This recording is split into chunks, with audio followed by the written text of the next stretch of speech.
Magic. It's going to be a quick review video. It's a little bit different than what I'm used to. Usually I just do some Let's Plays of like action RPGs like Shadow of Mordor, so we're going to see what this is, but I haven't seen any gameplay footage or advertisings or reviews for this game, and it's kind of sad because it's a small game from a small studio, but it's very reminiscent of old school Final Fantasy, and I'm a huge fan of that, so I figured I'd give that a try. First things first, graphics. It's a little bit cartoony, a little more anime, but I gotta give the graphics, they're gorgeous, like very gorgeous graphics. Music, I don't know, I'll give you a second here to just listen to this. The music is beautiful, it's just gorgeous sound, very smooth, like there's no lag in frame rate or anything like that. The gameplay mechanics, it's a turn-based RPG, but they add things like, for instance, if you'll look up at the top left, you'll see that blue bar between the guy and the chick there, that is Amon and Olia. They basically, you can pair people off and creates like this bond system, and as they kill the same enemy or they help each other with like cure or regeneration or something like that, that blue bar will fill up and you'll get to go into like these super stances, which allow you to go do like these really cool moves. Like for instance, if I switch to his Blaster S stance, I can do Fire Blast S. Now I'm not going to do that on these cute little mice chicken creatures because they're already fire based and it doesn't do a whole lot. I'm just going to hit them with the Spud Blast S. But if you're looking for a game with an interesting story, it's reminiscent of old school Final Fantasy. I'm not talking about that new age Final Fantasy crap like Final Fantasy 13 where it's all just quick time events. I don't care if you love Final Fantasy 13 or 15. I'm sorry, that's not Final Fantasy to me, and I grew up with Final Fantasy. I played 6 religiously, so if it's not turn-based, it's not Final Fantasy to me. But that's beside the point. It's my opinion. If you're a fan, great. If you're not, great. Whatever. But like I said, this game, beautiful graphics, great sound, great gameplay mechanics. The level up system, I'm going to get into that here in a little bit. I just kind of wanted to go over like the battle real quick since there was a group of monsters here. They make battling interesting in the fact that, you see the monsters on the open world map, like before you go into the battles, and they'll notice you and they'll get these red exclamation marks. I jokingly said, kind of makes me think of like Metal Gear Solid. They'll just go like, beep, and have a red exclamation mark and they'll come after you. And if you try to run away from them and you get too far away, because the enemies don't move like super fast, the exclamation mark will turn into a question mark and they'll leave you alone. But if they are coming towards you, you'll get this little counter, and you'll see that down in the bottom left corner here in a little bit. And that's where you have the option to like hit X to kind of force the engagement of the enemy, which is pretty interesting. Yeah, like I said, beautiful graphics, good story.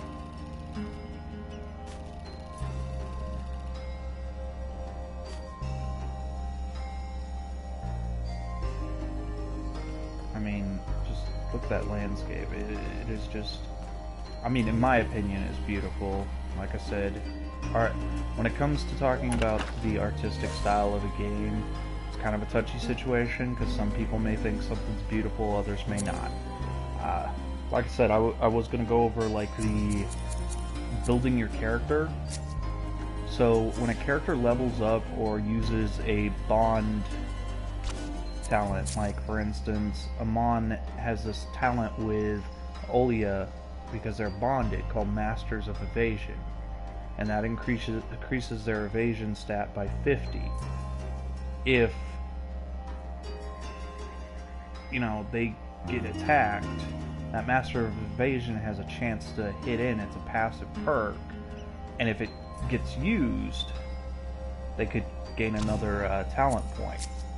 But the way it works is you come in here, this is your board. Basically, you'll get these talent cards and ability cards and perk nodes, things like that. I don't have any perk nodes for her right now, so I can't go into this slot, but I can go into this one with, say, might or precision. I'm probably going to give her the might because she is more of my attack defense, but you can basically build your character however you like. And since I put this card here, it also unlocks this ability talent she has called Hamstring. And it looks like that's a melee attack that inflicts both physical slashing damage and slow. So, pretty good thing to unlock. She also, if I would have went the other route and put the cards here and here, I would have unlocked Adrenaline Rush, which I already have that on Amon, who is the guy she's bonded with.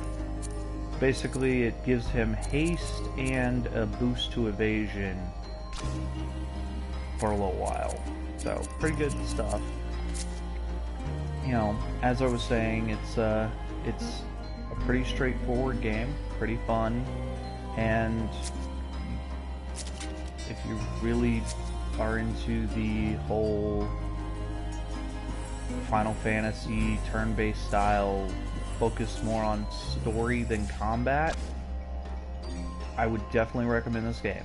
Beautiful, great graphics, interesting battle mechanics, like that timer down there. I hit X, so that gives me first strike, so I get to go first. Turn the camera angle a little bit here so you can actually see, the enemies, which that's great. We're going to try out her Hamstring and see how that looks, because I just got it. Let's use it on this little Yimpkin. Another thing is the creatures in this game. A lot of RPGs nowadays, the Tales series, Final Fantasy, they've kind of gotten into this cliche. You expect to see the same type of creature over and over again, and that's not necessarily a bad thing, but it's not exactly a great thing either if you're wanting something new, different. This game tries to be different. Like, I fought a group of massive crab creatures with their front claws were just huge boulder rocks. So,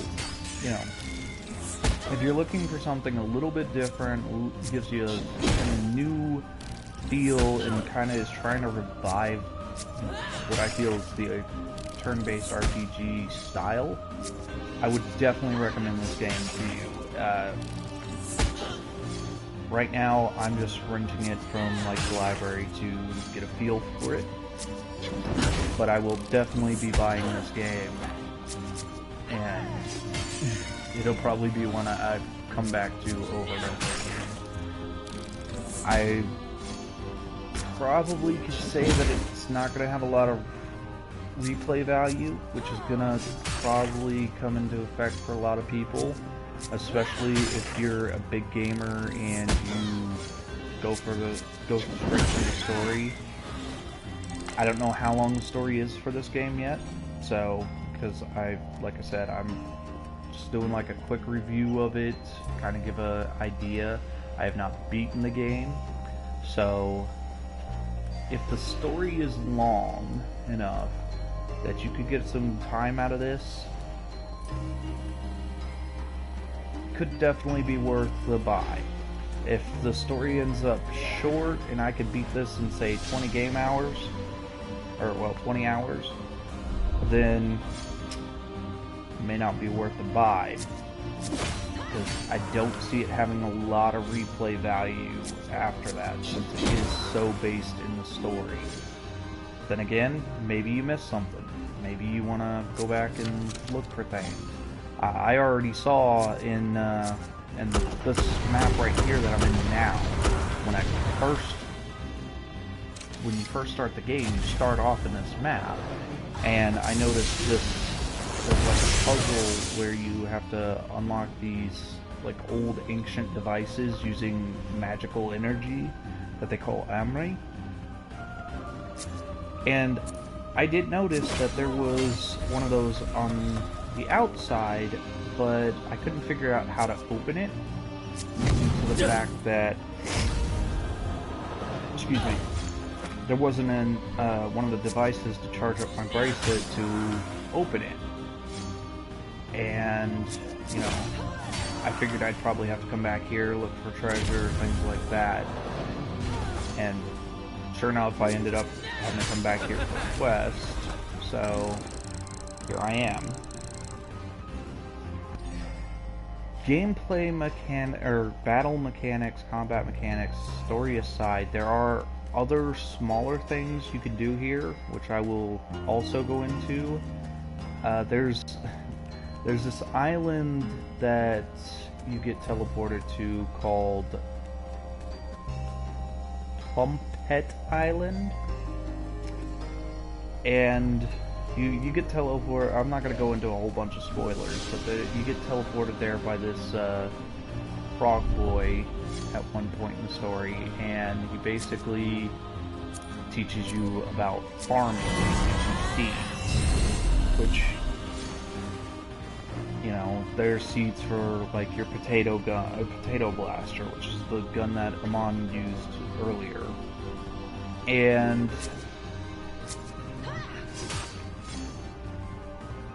basically, you know, you can go into this like farming mode and take care of plants, and it has this interesting water mechanic. I will actually, once I get to a place where I can teleport back to Plumpet Island, I'll go over that real quick, kind of give you an idea of it, because it's interesting. Even the plants level up in this game. Oh, what's this? Oh, charge. Ah, that's how you're supposed to get that red activator going. Okay, there wasn't enemies here before, so I didn't know how to get into that before. Yeah. Another thing is, you'll notice that it said glance. This game isn't just a hit or miss game. There's, depending on how high your evasion or the enemy's evasion is, you have a chance to glance them. Basically, do a portion of your damage. It's kind of like a miss, but you still do hit them and do some damage. So that's kind of interesting, because let's face it, in real life, if you go to lunge at somebody to punch them, they're not going to completely dodge you every time. If they did, they'd be like Superman. Or you are really slow on your punch and you need to put some more muscle behind it. Alright, yeah, this is what I was talking about, the Omri Council. I couldn't open it before because there wasn't enemies out here, but now that I can activate this and go forward, find out what I was missing earlier.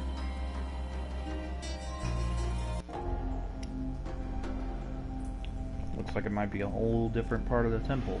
Yep. So yeah, you know, I will not, like I said, because of the fact that it probably does not have a lot of replayability, I would not recommend spending full price on this game. But if you find it at, say, your local game store, GameStop, whatever, and somebody's already bought it back, and it's on sale for like, I'd say the most I would spend on this game, honestly, $50.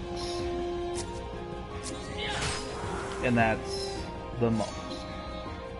And it's like it's not because of the game itself. The game is gorgeous, great graphics, great music. It's very, and I mean the story alone is just, it's wacky and it's interesting, but you know, definitely highly recommend at least giving it a play through to see if you like it, and see, you know, everybody has their own opinion, but it's not a horrible game. I haven't come across any terrible glitches, but, you know, like I said, I've only been into this game, and I'll actually save when I get to that statue to go to Plumpet Island here. I've only played this game for about maybe 4 or 5 hours, but I have not found anything that has annoyed me in any way. I instantly got hooked.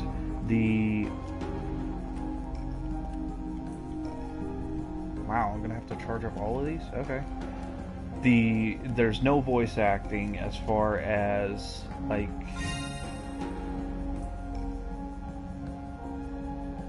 Okay. Well, that's a new mechanic that I haven't seen before. Gives you a reason to switch characters. Okay. But, as far as, like, voice acting goes, I've not seen anything in the cutscenes. They don't talk. It's all reading. If that's something you're not into, I can definitely understand why that would be an issue, but, you know, honestly, I've seen a lot of great games, beautiful games, get ruined by just voice acting. A prime example for me would be Okami. It is a great game, great concept. I honestly love the story to Okami, but I can't stand the voice acting in it. I hate Okami just because of the voice acting. And I know that sounds well, let me correct myself. The lack of voice acting, because that it annoys me. It's not right, and I don't like it. But that's me. Okay, so there's the green. How am I supposed to get to that? And you know, there are puzzles to this, like legitimate puzzles. So. Okay, I can't activate this, seems. Did it actually lift the floor? Looks like it did. Alright. It's gonna take me a little bit longer to get to Plumpet than I thought, because of, you know, what I'm going through here. But this floor isn't lifted. And this gate's not lifted. So...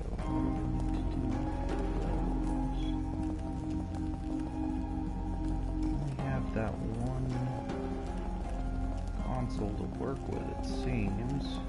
I need to come back here. I'm starting to think maybe I need to enter this from a different side to get the green or something. There's not another door or something.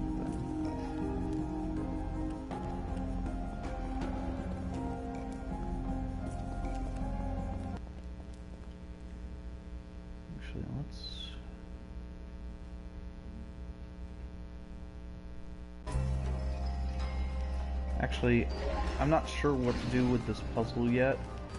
Looks like takes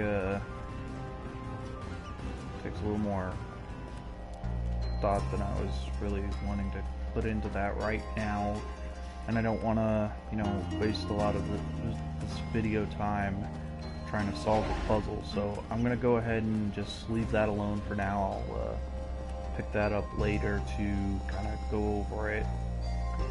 I want to, like I said, I want to do a review. I don't want to get into a lot of spoilers, and that's mostly going to just continue the story on. You'll meet well, it's not really a new character, but you'll figure out what her deal is. But I want to get to Plumpet Island and show you the gardening system, things like that. So, as you play along, you'll get quests and fight enemies that'll give you these seeds. And oh man, these little mice chicken things, they're called the chirpies, I think, or chirbies. Yeah, chirbies. They are the weirdest looking little creatures, but they make the funniest little sound. It's like they're like little pink dormice on crack, and they'll like tail whip you or whip tail you. And sometimes they'll catch you on fire. You just be like, "What? Why are you so evil yet so cute? Stop it!" Regen here on Olia, 'cause she's getting a little bashed up. Kill this Kirby. Shielded. Stop whip-tailing me. Ow. Good glance. Alright. Let's go ahead and blind a Kirby.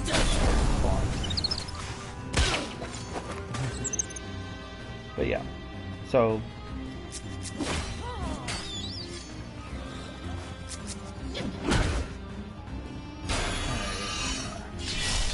another thing I will point out while I'm here and doing this battle, this is not a... I mean, yes, I suppose you could probably go through and like just grind the shit out of the characters and build their talent point board up and make them like super bonded and everything. Which that would probably make you have like hundreds of gameplay hours before you finally hit a boss, but, or well, hit the boss. But, yeah, you gotta actually think about what you're gonna do. Like, right now, poor little Nart, who is a hog bunny, he's kind of getting his butt kicked over there, so I'll make him hit the regen. You know, you really got to think of what you're going to do. Those yellow, like, little notches there under the health bar for each character, those are your Amri. They're kind of like what you, or they kind of dictate your turns. Like, you'll notice earlier I used Steel. It has 2 Amri use. Each turn, you get one of those yellow little bars, one Amri. If you use Steel too much, you're going to get to a point where you only have one Amri, you can only use Stab, you can't use Steel. So you got to rest him and make him gain another Amri. But that costs a turn, so you either risk letting him rest and getting hit, or, you know... Basically, you gotta think long term, especially if you go into a battle that's, you know, 5, 6, 7, 8 enemies, and I have had it up to 8 enemies. I haven't managed to find a group more than that to really test the mechanic, but like I said, there have been 8 enemies. Let's see, we're to Plumpet Island. Weird little statue seems to move. Nobody can explain that. Yeah, that's Nart, the little hog bunny. I don't know what's up with that. Alright, here's your garden. You can come over here, and right now they're sparkling, so I can harvest them. And then I'm going to fill the water up to that little blue bar. And basically, if you overwater or underwater, it can have bad effects, like you'll get less seeds from, or less materials from them. They won't level up as quickly, things like that. So I don't have any other seeds right now, but if I did, just plant them in one of these little circles. The gardening aspect, it's kind of like a little mini game, like Farmville or Facebook or some crap like that. It's not terrible, and it is a great way to get ammunition for like Amon's gun, so you're not going and having to pay for bullets. Like see here, I can craft fire blast a couple of times. I can craft some spud blasts. You know, that way he's got plenty of ammunition. He's not running out of those for his gun. Up there is this little place here is the talent builder or talent crafting area. Giant frog people in the background. You get materials off of monsters, and you can craft the talent cards that you can put into their talent boards as they level up. Now there's a library down here.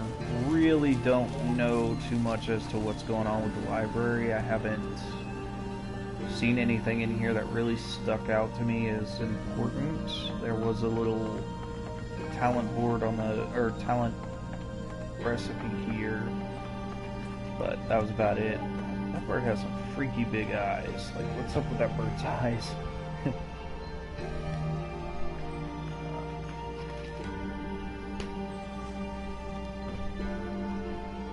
It's really creeping me out with that bird's eyes. There's like 5 bedrooms up here that you can rest in. They all do the same exact thing. I guess they kind of wanted to make it feel like your team all had like their own room to rest in, so they're not all staying in one bed. Like, if you ever played old school Final Fantasy or like Chrono Trigger, which in my opinion needs a remake big time, but not to be ruined. When you sleep at an inn or sleep in the bed, it'll show the character in the bed and it's like all in one character. So it just makes me laugh. Ooh, nice sand. Makes me want to take my boots off. Sure your nose could handle that? Funny. These little cutscenes. Amon and Nart have this like back and forth repertoire already going, where they keep making references to the fact that Nart's got a sensitive nose. So every once in a while you'll see these little cutscenes and stuff where they're basically arguing, and it's just funny to me because, you know, they're not, you know, they just met at the beginning of this game, but you can already feel like there's this kind of teasing, budding friendship building with them. So I like that they did that. And it's a small touch, but it really makes a difference. It makes you start to kind of associate with the characters. Yeah, see, my plant just leveled up there, so I've got a chance getting more fire spuds from now on. It's now level 2. So, yeah. We're now reaching almost 30 minutes. Not bad for a review video. Definitely say go and get it. If you can get it cheap, I definitely recommend looking for it pre-owned first. If you can't find it pre-owned, it's not going to be something you'll necessarily regret paying full price for if you can't find it pre-owned. So, as far as a rating, graphics, I give it 9 out of 10 because it is gorgeous graphics, very well rendered. The only reason I'm not giving it a 10 out of 10 is because there's some ambient creatures like frogs that look so out of place. Like, I jokingly told my friend when I started playing this, the frog looked almost like, they're tiny little frogs and they're hopping across the screen, and they look like Frogger from the old Frogger game. Their movement is like really just rigid and slow, and it looks like they took Frogger's little pixel and threw him into this game. It's really bad, but you know, that's the only flaw I found graphically so far, is the just out of place frog creatures hopping around at one of the temples. Sound, musical score. I'm gonna give the musical, or give it a 10 out of 10 for sound. I was going to give it a little bit lower because there is no real voice acting other than some quick grunts and things like that when you're in battles. But to be honest, like I mentioned, if it's a read-only thing, you kind of have the opportunity to give them your own voice. It really makes you more immersed in the story, and a game can be ruined by bad choice in voice acting. Like I said, Okami is a beautiful game, great story, great concept. I love that game, but I cannot play it just because of the weird made-up little... It makes me think they took the wah wah wah wah wah wah wah from Charlie Brown and just sped it up like they do the chipmunk singing. It's wrong, and I can't stand it. It ruins that game for me, but that's my opinion. I'm giving it a 10 out of 10 for sound. Battle system is amazing. It's innovative. I'm gonna give that definitely a 9 out of 10. The only reason I'm not going full 10 out of 10 on that is because the changing of stances, because you do have that's not something I really touched on, but changing stances gets a little bit overcomplicated, and so unless you're really paying attention to the skills, you may not get the full idea of what your skill does, and you may change to a stance and find out that skill doesn't do what you think it does, and you just did a quick once over reading it and ended up screwing yourself. For instance, Olia, the red-haired chick that's with us, she's got this skill called, or this ability called Taunt when she's in her veteran stance, and it taunts a enemy and makes them attack her, and has a chance to counterattack. Thing is, it doesn't say in here that it's strictly melee characters. So, you know, one thing I would definitely say, if they ever remake or do like a Game of the Year edition or a remake or special edition, I would definitely recommend some fixing of skill descriptions, because, you know, they don't go into a lot of detail on the skills, and that can become a hindrance. You know, like I said, that's just one example there. She goes into her veteran stance. You already wasted one turn putting her into the veteran stance, and then you taunt an enemy. If that enemy's using a gun, you're not going to counterattack. You're just taking damage and wasting turns for nothing. So, it's definitely something that needs to be touched up on, is the skill description. But it's not game breaking by any means. It doesn't hinder the game in any way. And, you know, I mean, look at that water. Look at that beautiful, beautiful water.